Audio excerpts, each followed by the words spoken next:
네, 오늘 제목은 광야의 잔치인데요. 왠지 그 광야라는 단어와 잔치라는 단어는 두 개가 느낌이 서로 잘 어울려 보이지는 않습니다. 오히려 광야와 잔치는 상반된 이미지를 가지고 있죠.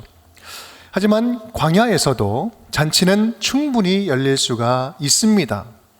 어떤 잔치를 기대하느냐에 따라 내용과 방법이 다르겠지만 적어도 우리가 함께 묵상하고 계획하고 꿈꾸는 잔치는 충분히 가능합니다.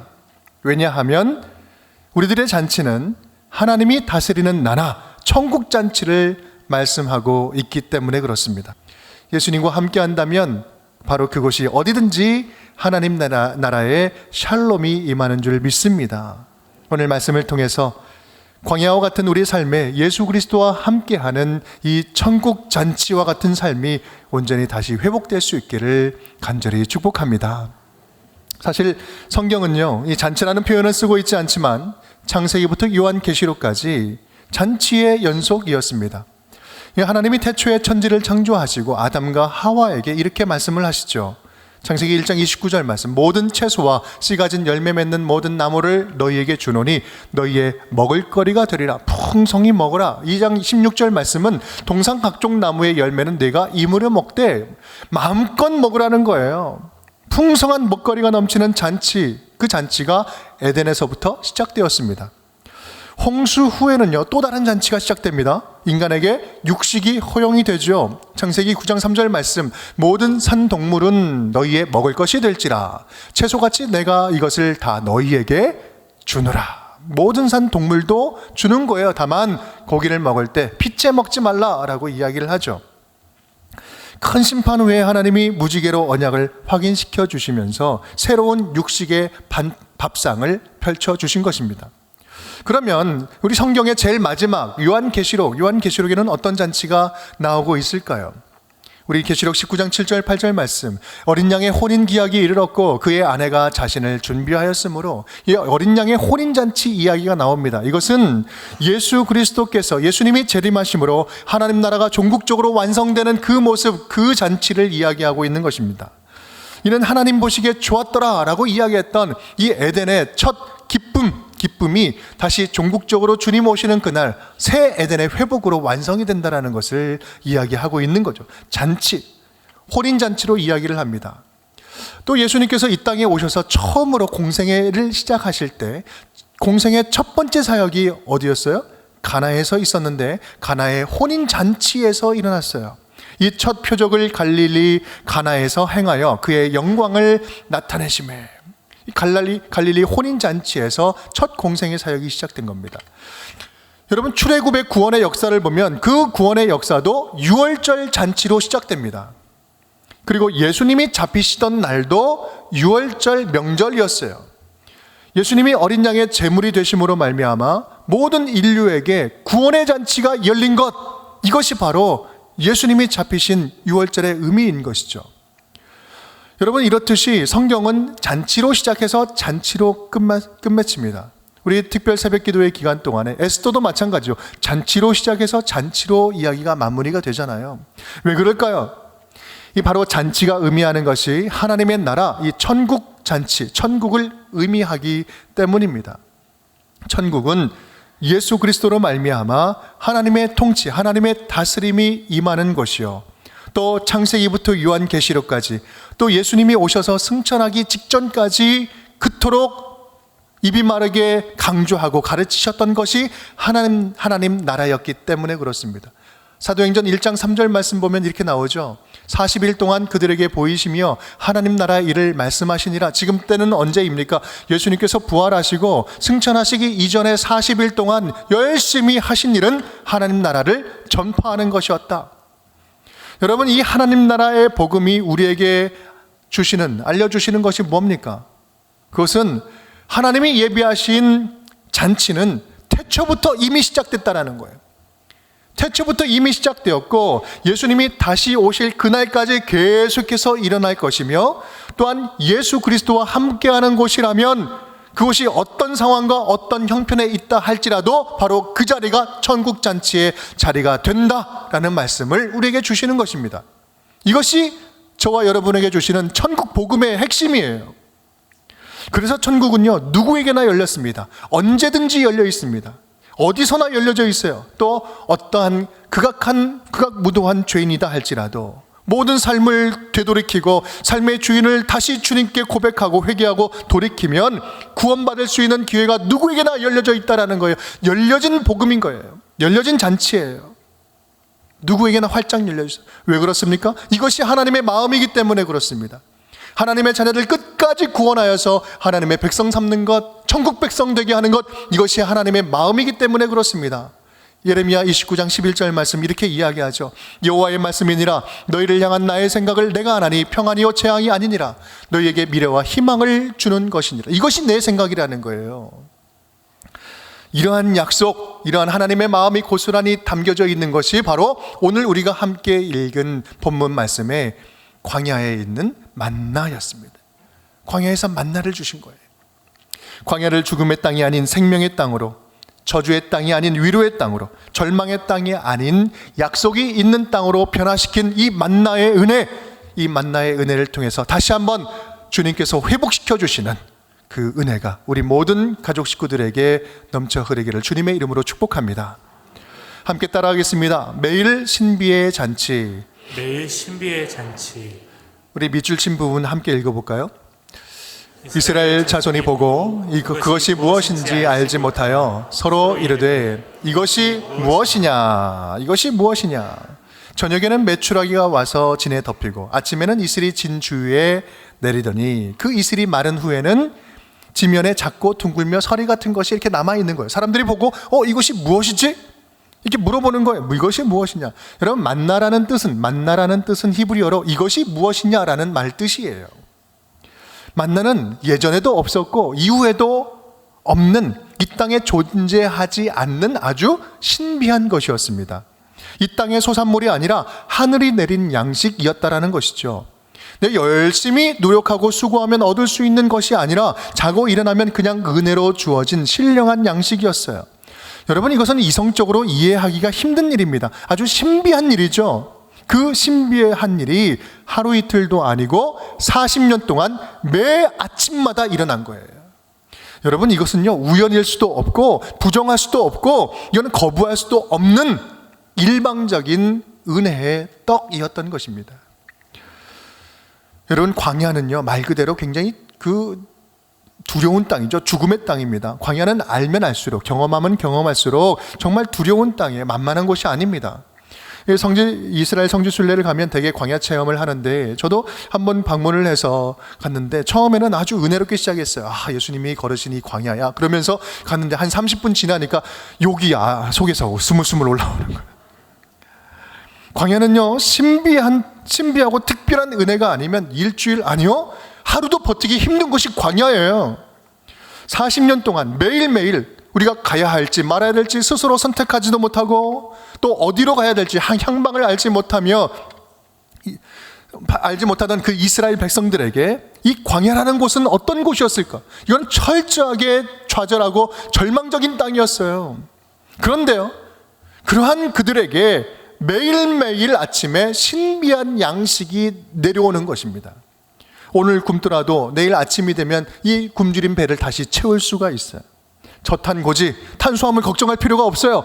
영양가 생각할 필요가 없습니다. 주시는 대로 받아 먹으면 건강하게 살아갈 수가 있어요. 하루하루 그러한 신비를 경험합니다. 그들에게 광야의 삶이 힘들고 고통스럽고 두려웠지만, 생각해보면 아침마다 경험하는 이 신비로운 체험이 광야 40년을 견디게 할 힘이 되지 않았겠습니까? 여러분, 신비로움을 감사로 받아들이는 자만이 신비의 능력을 온전히 경험할 수가 있습니다. 신비로우신 예수 그리스도를, 신비를 그대로 감사함으로 받을 때 신비의 능력이 우리 가운데 채워지는 거예요. 예수님은 그렇게 광야 같은 우리의 삶에 오셔서 신비함으로 찾아오시고 함께하고 계십니다. 하나님이신 분이 육신을 입고 오셨어요. 죽었는데 다시 살아나셨어요. 여러분, 이러한 신비가 어디 있습니까? 그 신비로우신 예수님이 지금 우리와 함께 하시는 거예요. 예수님과 함께 하면 우리는 신비한 배부름을 경험하게 됩니다. 신비는 멀리 있지 않습니다. 절대로 변하지 않을 것 같은 내 삶이 변하는 것, 절대로 변하지 않을 것 같은 그 인간이 변하는 것, 절대로 하나님의 은혜 없이는 될 수 없는 일들이 지나고 나니, 1년 지나고 나니 그렇게 확 변해져 있는 것, 여러분, 그것이 신비한 거예요. 우리의 삶의 곳곳에 심겨져 있는 신비인 것입니다. 예수 그리스도 안에 있는 신비가 우리 안에 들어오면은요, 불가능한 일이 없는 거예요. 왜냐하면 신비로우신 신비한 하나님께서 신비의 역사를 우리 가운데 펼쳐 가시기 때문에 그렇습니다. 예수님은 오늘도 신비의 잔치를 우리의 삶 가운데 펼쳐주고 계신 줄 믿습니다. 우리가 2023년도에는 오늘 만나에 담겨져 있는 매일 신비의 잔치를 베풀어 주시는 그 신비의 은혜가 우리의 삶 가운데 구석구석 넘쳐 흐르기를 주님의 이름으로 축복합니다. 두 번째입니다. 함께 따라하겠습니다. 매일 생명의 잔치. 매일 생명의 잔치. 광야는 말 그대로 소망 없는 척박한 땅의 대명사입니다. 어디에서도 안정을 보장받을 수 없는 아주 불안한 땅이죠. 낮과 밤의 일교차도 너무나 클 뿐만 아니라 순간순간 맹수의 위협도 만만치 않습니다. 여러분, 이러한 모습은요, 지금 불안한 우리들의 삶과 참 비슷합니다. 하루라도 돈 걱정 안 했으면 좋겠고, 하루라도 집 걱정 안 했으면 좋겠고, 하루라도 일 걱정, 건강 걱정, 올해만이라도 먹고 사는 걱정 안 했으면 좋겠다라고 이야기하는 분들이 우리 주변에 얼마나 많이 있습니까? 지금 이 자리에도 그러한 삶의 연약함과 고통스러운 일들로 신음하는 분들 얼마나 많이 있습니까? 살고는 있어요. 목숨은 붙어 있어요. 그런데 내 마음대로 할 수 있는 것이 아무것도 없어서 좌절한 가운데 무기력한 일상을 살아가고 있는 분들이 우리 주변에도 많고 이 자리에도 많습니다. 여러분, 이스라엘 백성들도 마찬가지였어요. 광야에 접어든 이스라엘 백성들의 마음은요, 이제 복잡해지기 시작했습니다. 애굽은 적어도 종살이는 했지만 죽을 만한 곳은 아니었습니다. 시키는 대로 하기만 하면 일단 노예였지만 굶어 죽지는 않았어요. 애굽이란 땅은 자유는 없었지만 빵은 넉넉했어요. 그런데 지금 발을 딛고 있는 광야는 어떻습니까? 이제부터는 생존을 하루하루 걱정하면서 스스로 이 생존을 지켜내야 되는, 걱정해야 되는 그 죽음이 보이는 땅이었던 것이죠. 그런데 그들이 까맣게 잊고 있었던 것이 하나 있었습니다. 그들이 전혀 잊어버렸던 것이 있었어요. 그것은 바로 뭐냐면 그들에게 광야는요, 생명이 보장된 땅이었다라는 사실이에요. 생명이 확실하게 보장된 땅이었다. 이게 무슨 말일까? 지금 더 보이는 것은 더 힘든 땅인데 무엇이 다 생명이 보장됐다라고 이야기하는 걸까? 여러분, 이스라엘 백성들이 광야로 출발하기 직전에 어떤 잔치가 있었습니까? 유월절 잔치가 있었어요. 유월절 잔치. 출애굽기 11장 12장 말씀, 우리 6월절의 이야기를 보면 이런 표현이 나옵니다. 여호와께서 애굽 사람과 이스라엘 사이를 구별하는 줄을 너희가 알리라 하셨나니. 무슨 말씀입니까? 지금 이스라엘 땅, 애굽 땅에서 이스라엘 백성들을 애굽 사람과 구별해내는 거예요. 살릴 백성, 나의 백성을 구별해내는 거예요.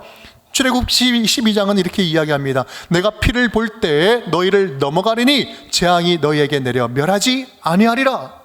여러분, 그런 어떠한 재앙이 내린다 할지라도 믿음으로 고백하는 그 언약 백성에게는 내가 이 재앙, 너희를 죽이는 재앙이 넘어가게 하겠다라는 약속의 증표를 가졌다라는 거죠.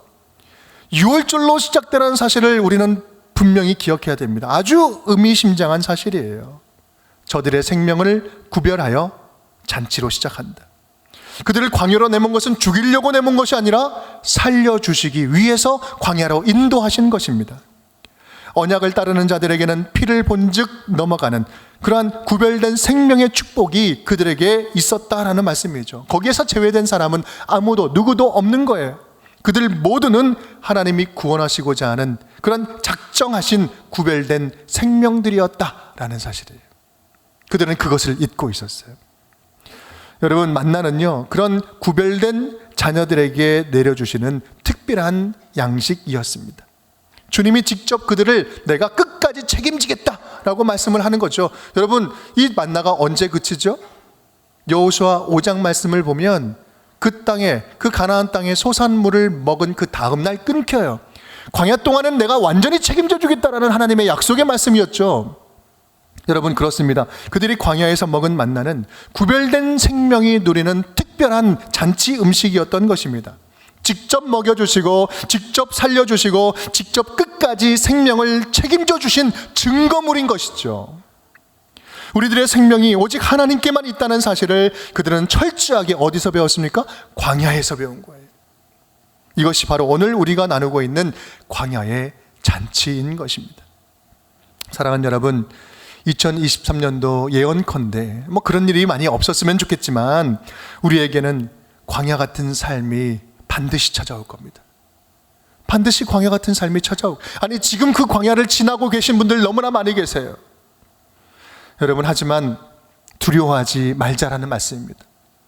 우리 그 광야 앞에서 좌절하고 넘어지지 말자는 말이에요. 물론 불편합니다. 물론 지칠지 모릅니다. 하지만 피할 수 없는 광야라면 우리 주님 손 붙잡고 주님과 함께 당당하게 담대하게 그 광야 속으로 들어가자라는 말씀입니다. 그럴 수 있는 이유는 이스라엘 백성들을 광야에서 끝까지 책임져 주시며 만나로 먹여주신 하나님의 놀라운 은혜가 오늘도 동일하게 저와 여러분의 삶에 임하리라 라는 분명한 믿음이 있기 때문에 그렇습니다. 우리 하나님은 어제나 오늘이나 동일하신 하나님이요, 만나로 매일매일 먹여주신 하나님이 오늘의 우리의 광야 같은 삶에 매일매일 하나님의 은혜로 채워주시고 말씀으로 인도해 주실 줄을 믿습니다. 여러분, 우리 하나님은요 광야에서 굶겨 죽이지 않으세요. 구원하시려고 끄집어내셨어요. 더 연단시켜 주님의 아름다운 자녀 삼으려고 끄집어내어 주신 거예요. 걱정하지 마십시오. 그렇게 광야의 잔치를 함께 한마음이 되어서 함께 그 광야를 걷는 우리 운정의 모든 가족 식구들이 될 수 있기를 주님의 이름으로 축복합니다. 우리 세 번째입니다. 함께 따라하겠습니다. 매일 말씀의 잔치. 매일 말씀의 잔치. 만나는 아주 독특한 특징을 가지고 있습니다. 우리가 잘 아는데요, 그날에 내린 만나는 반드시 언제 먹어야 돼요? 그날 먹어야 되는 거예요. 하루라도 지나면 벌레가 생기고 썩습니다. 냄새가 나요. 그런데 신비한 예외 상황이 있었죠. 안식일에는 만나가 내리지 않고 안식일 전날에는 2배를 걷어도 썩지 않는 그런 신비한 일이 있습니다. 안식일을 잘 지키라라고 하는 일이죠. 이 요점은, 중요한 요점은 이겁니다. 만나는 반드시 매일매일 거두고 매일매일 먹어야 한다. 매일 걷어서 매일 먹어야 된다. 한 달치를 열심히 모아가지고 한 달을 살 수가 없는 거예요. 기본적으로 저장할 수 있는 게 아닙니다. 광야에서 그들은 매일 아침마다 새로운 만나를 먹어야만 살아가는 존재로 다시 태어나고 있는 거예요. 성경은 그 의도와 의미를 아주 분명하게 설명하고 있습니다. 신명기 8장 4절 말씀, 3절 말씀 우리 함께 한 목소리로 읽겠습니다. 너를 낮추시며 너를 줄이게 하시며 또 너도 알지 못하며 내 조상들도 알지 못하던 만나를 내게 먹이신 것은 사람이 떡으로만 사는 것이 아니요 여호와의 입에서 나오는 모든 말씀으로 사는 줄을 내가 알게 하려 하심이니라. 아멘. 사람이 떡으로만 사는 것이 아니라 하나님의 말씀으로 사는 것을 내가 알려주려고 매일매일 만나를 주었다. 여러분, 만나를 주신 목적을 분명하게 설명을 하고 계시죠. 만나는 곧 하나님의 말씀을 상징하는 것이요, 하나님의 자녀들이라면 하나님이 주시는 이 만나를, 말씀을 매일매일 먹으면서 살아가야 하는 존재다라는 사실을 분명하게 도장 찍듯이 알려주신 거예요. 어제의 만나로 오늘을 사는 것이 아니라 어제의 말씀은 어제를, 오늘의 말씀으로는 오늘을, 내일은 내일의 말씀으로 살아가도록 지음받았다. 매일 주시는 말씀 앞에 새롭게 반응하는 존재로 그렇게 살아가는 하나님의 자녀로 살아가라 라는 말씀을 주시는 거예요. 내 안에 생명의 말씀이 없으면 눈뜨고 살아있으나 이거는 죽은 목숨이요, 오늘 나에게 주시는 레마의 말씀, 나를 살려주시는 말씀을 붙잡고 있으면 당장 모든 것이 다 죽을 것 같고 끝날 것 같아도 절대 죽지 않고 영원한 생명의 힘을 누리며 살아가는 하나님의 자녀가 된다는 말씀입니다. 모세는 그 말씀의 생명력을 이렇게 말씀하고 있어요. 8장 4절 말씀, 바로 그 다음 말씀인데 큰 소리로 함께 읽겠습니다.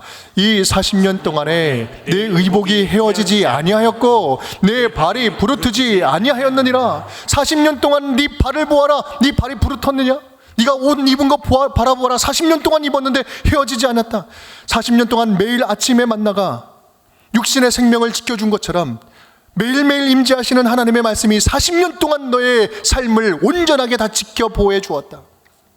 사랑하는 여러분, 도전적으로 말씀을 드립니다. 매일매일 우리 각 사람에게 내려주시는 생명의 만나를 매일매일 먹고 있습니까? 하루하루 먹고 있습니까? 매일 주시는 말씀을 하나님의 자녀답게 하나님의 말씀을 먹으며 살아가고 있습니까?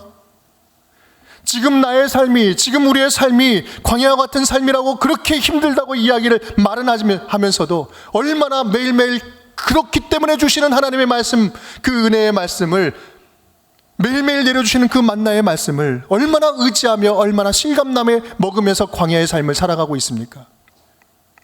여러분 기억하십시오. 이스라엘 백성들에게 출애굽 광야의 삶은 하나님의 약속으로 시작된 광야예요. 유월절 잔치로 시작된 삶이었다라는 말씀입니다. 여러분, 이 말은요, 지금 저와 여러분의 광야 같은 삶 가운데서도 내가 너희와 함께 하겠다, 내가 너와 끝까지 함께 하겠다, 네 생명은 내가 책임지겠다라는 그 약속이 이미 우리에게 주어진 거예요. 우리는 그 약속을 안고 광야로 들어간 거예요. 이사야 49장 말씀, 여인이 어찌 그 젖 먹는 자식을 잊겠으며 자기 태에서 난 아들을 긍휼히 여기지 않겠느냐. 그들은 혹시 잊을지라도 나는 너를 잊지 아니하겠다. 여인이 어찌 그 젖 먹는 아이를 잊겠느냐. 절대로 못 잊는다. 그런데 그 여인이 잊을지라도 나는 못 잊는다. 너희를 끝까지 붙잡고 내가 책임지리라. 너희는 광야가 없는 잔치가 아니라 그 광야 속에서 나와 함께하는 잔치를 누릴 것이다. 너희가 광야를 걷는 동안에 매일매일 주어지는 그 만나의 말씀이 너의 하루하루를 잔치로 만들어낼 것이다. 우리는 그 말씀이 있기 때문에 삶은 광야지만 잔치를 누리며 살아갈 수 있는 것입니다. 여러분, 우리에게 오늘 생명의 말씀으로 오신 분이 누굽니까? 말씀이 육신이 되어 우리 가운데 거하심에 우리가 그의 영광을 보니 아버지의 독생자의 영광이요 은혜와 진리가 충만하더라. 말씀이 육신이 되어 우리에게 오신 예수 그리스도, 예수님이 우리와 함께 하신다는 말씀이에요. 어느 순간에는 예수님을 부르며 찾으면 주님께서는 응답하시고 나의 옆자리에서 우리의 삶에 동행하시는 놀라운 구원자 하나님이심을 믿으시기 바랍니다. 그 예수 그리스도 주님과 함께 매일 하루하루를 걸어간다면, 동행하며 나아간다면 우리의 광야 같은 삶은 기쁨의 잔치의 삶이 될 줄 믿습니다. 사랑하는 여러분, 최근에 우리의 성도들의 삶을 들여다보고 이야기를 듣고 함께 기도하고 만나다 보면 정말 어려운 형편에 계신 분들이 너무나 많이 있습니다. 한 해가 지나고 새해가 밝으면 뭔가 새로운 일이 잘 열릴 것 같은데 여전히 똑같은 거예요. 여전히 쳇바퀴 돌듯이 어려운 상황이 또 찾아오고 절망스럽습니다.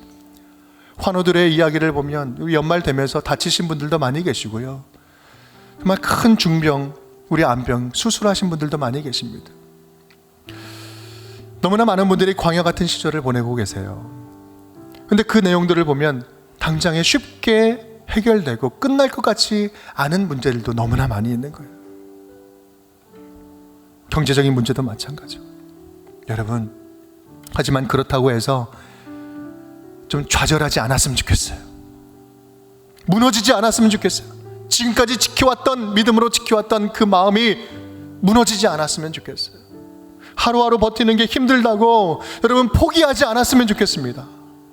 왜냐하면 우리들의 광야에 신비로 오신 예수님이 함께 걷고 계시기 때문에 그렇습니다.